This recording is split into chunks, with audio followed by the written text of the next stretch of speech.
Welcome to Startup Sim. In this tutorial, we are looking at operating expenses.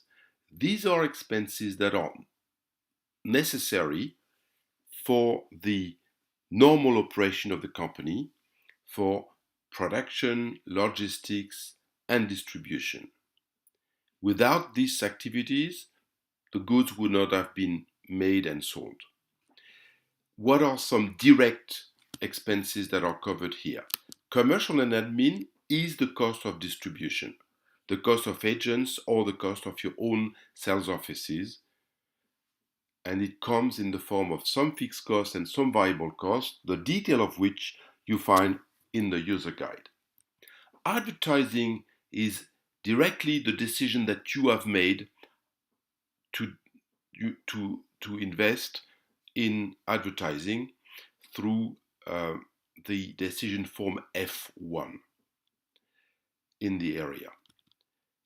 Transfer is the cost of transport, freight if you will, and insurance that have been paid for the delivery of goods to another team in business-to-business transaction, as well as to another unit of your company in another area.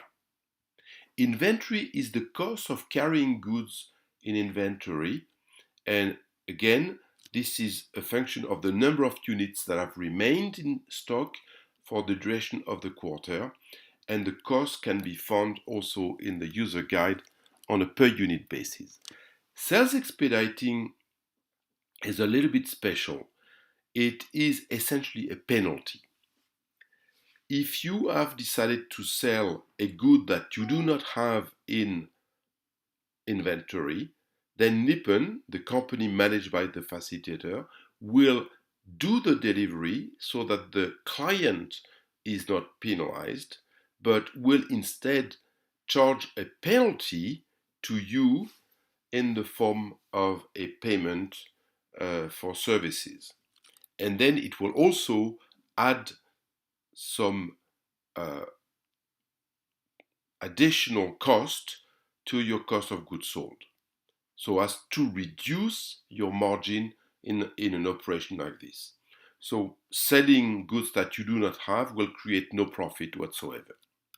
Methods improvement, just like advertising, is the decision that you make in form F2 when you decide to invest in the efficiency of your factories and you make a decision to invest 100,000, 200,000, whatever, it will be listed here.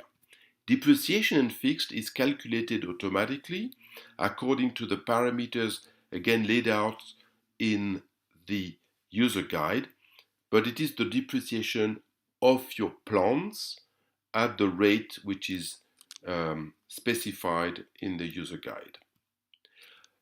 Net operating expenses is essentially the sum of all expenses above that line, and this will serve as a deduction to your gross margin. After all these operating expenses, you see the net earnings from operation is the operation of gross margin minus operating expenses, and then comes net operating earnings, which again has to be big enough to cover for the other costs that remain to be covered.